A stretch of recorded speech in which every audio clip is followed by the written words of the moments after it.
The confirmed number of new coronavirus cases reported in Los Angeles County over the last 24 hours is 16,835, with 40 additional deaths. Here in Torrance, 130 additional cases were reported, with one new death. Welcome to COVID-19 Today. I'm Leslie Robbins. It's Monday, January 31st. As multiple metrics surrounding the coronavirus continue to fall in LA County, including cases, daily positivity rate, and hospitalizations, public health officials are warning Angelenos to stay vigilant. This warning comes as the LA Rams beat the San Francisco 49ers at the NFC Championship game at SoFi Stadium and secured a spot at the Super Bowl. Celebrations began last night all throughout our region and will keep building up until the big game on February 13th. And tonight is Lunar New Year's Eve, a time when families typically host large gatherings and share a meal. Lunar New Year celebrations can last more than 2 weeks, with many Asian communities celebrating with their loved ones from near and far. Because transmission still remains very high, LA residents are encouraged to layer common sense safety precautions at upcoming gatherings. Public health officials say that means people should not host or go to parties if they are sick. When possible, test before meeting indoors with others and consider moving an event outdoors, especially if it involves eating and drinking. And of course, wear a well-fitting, high-quality mask when in crowded indoor settings. Moderna's COVID-19 vaccine now has full approval from the U.S. Food and Drug Administration. The vaccine has been given to tens of millions of Americans since its emergency authorization was granted more than a year ago. The FDA gave the permanent seal of approval after undergoing a rigorous, time-consuming review of the vaccine. Its decision came after a close look of real-world evidence from the more than 200 million doses administered in the U.S. since December of 2020. The FDA granted full approval of Pfizer's vaccine last August. And Johnson & Johnson, well, that has not been applied for full approval of its vaccine. A total of more than 211 million Americans, or 63% of the population, are now fully vaccinated. About 86 million people have gotten a booster dose. The FDA, meanwhile, is warning Americans not to use these COVID rapid tests. They're called Empowered Diagnostics Clear COVID-19 Rapid Antigen Test and ImmunoPass COVID-19 Neutralizing Antibody Rapid Test. Now, they have labels claiming the FDA authorized them, but the agency says they did not authorize, clear, or approve either of them for use in the U.S. Authorities are concerned about the potentially higher risk of false results when using unauthorized tests.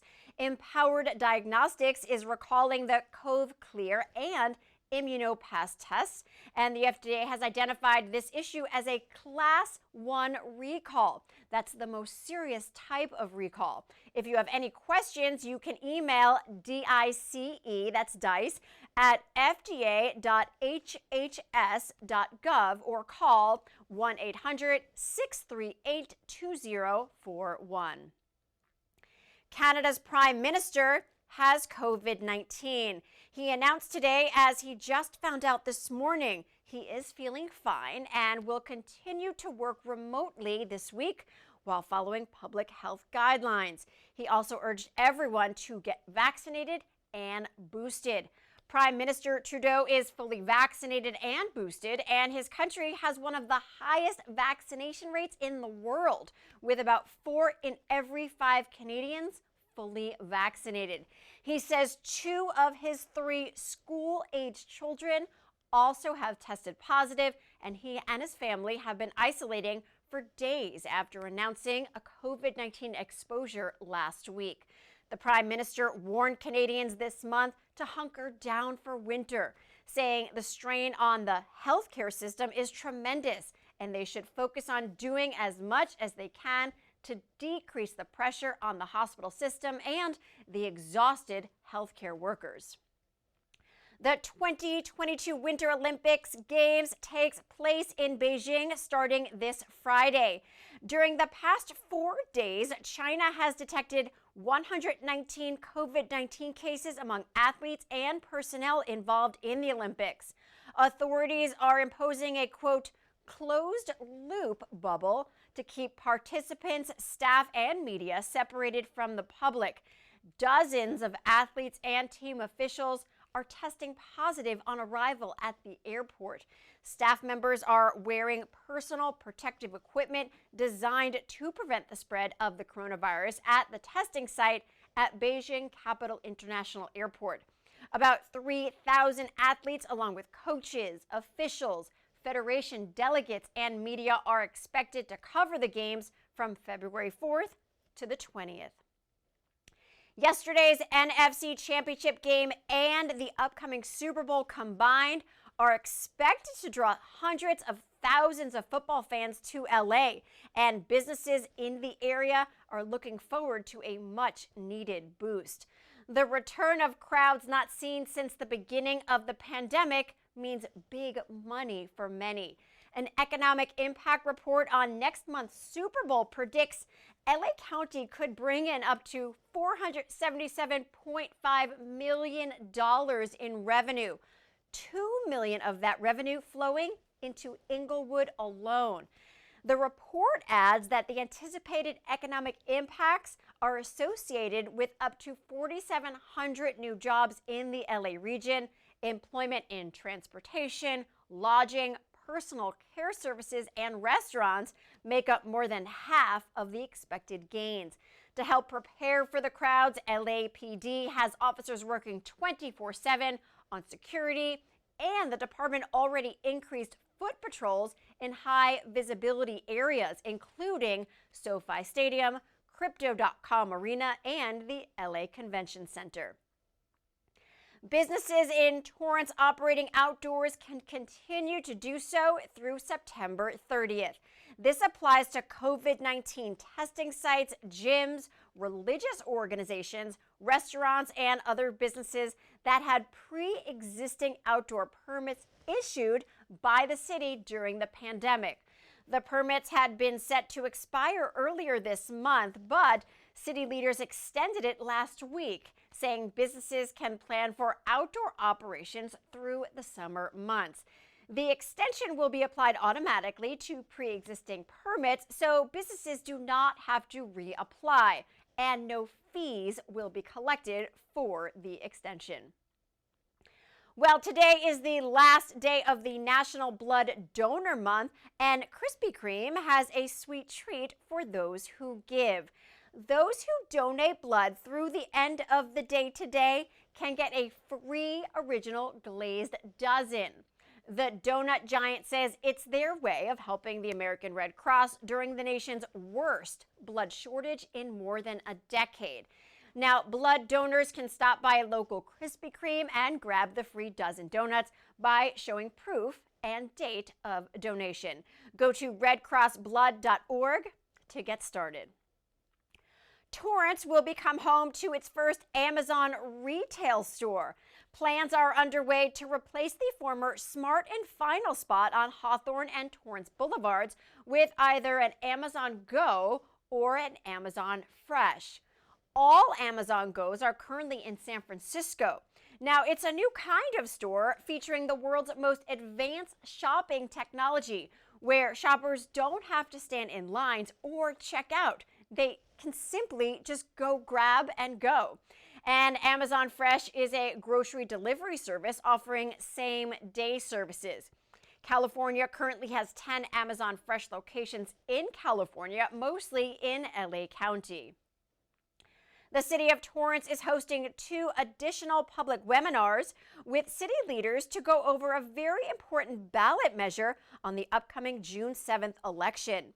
Tonight at 6 p.m., hear from the city manager, police chief, fire chief, and finance director on Zoom to join the conversation and learn more about maintaining essential city services during these unprecedented times.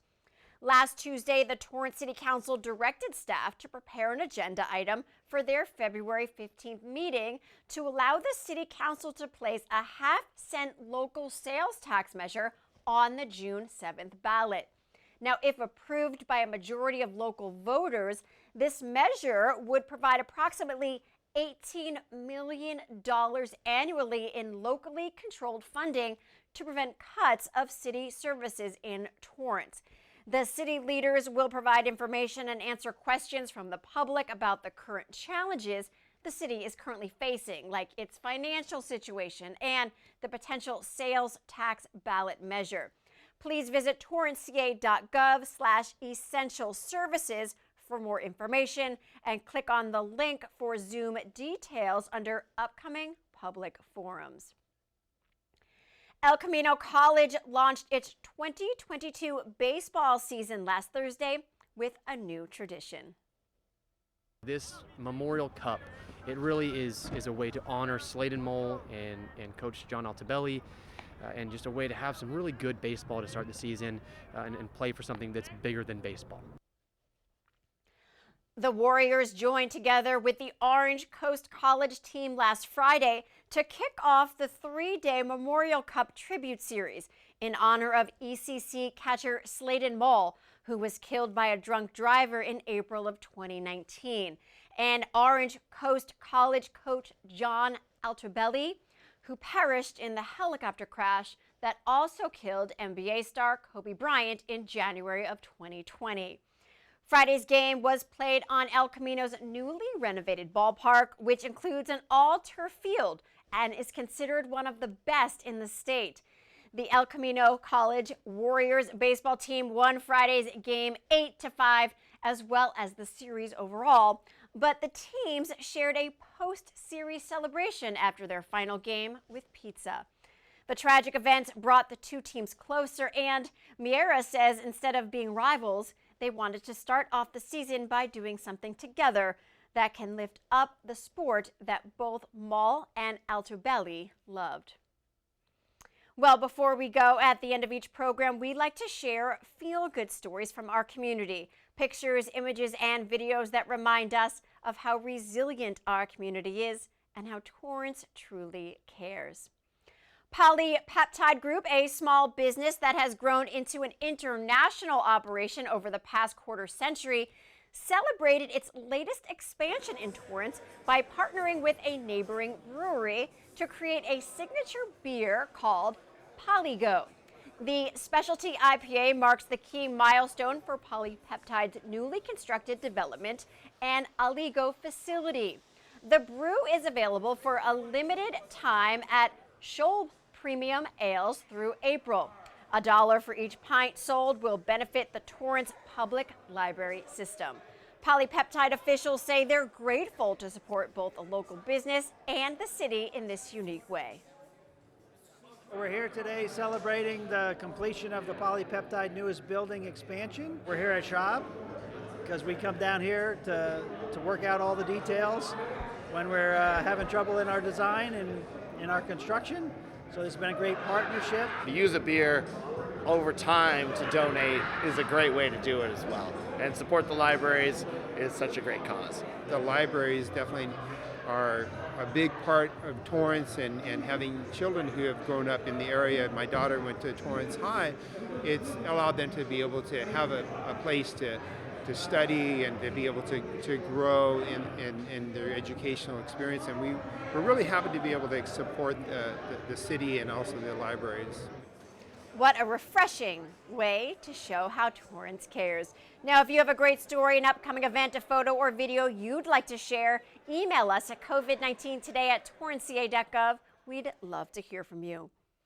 Well, that is our update for COVID-19 today. We will see you back here tomorrow as Rhiannon Trutanich brings you the latest. Please be safe, stay healthy, and thanks for tuning in. We will see you next time.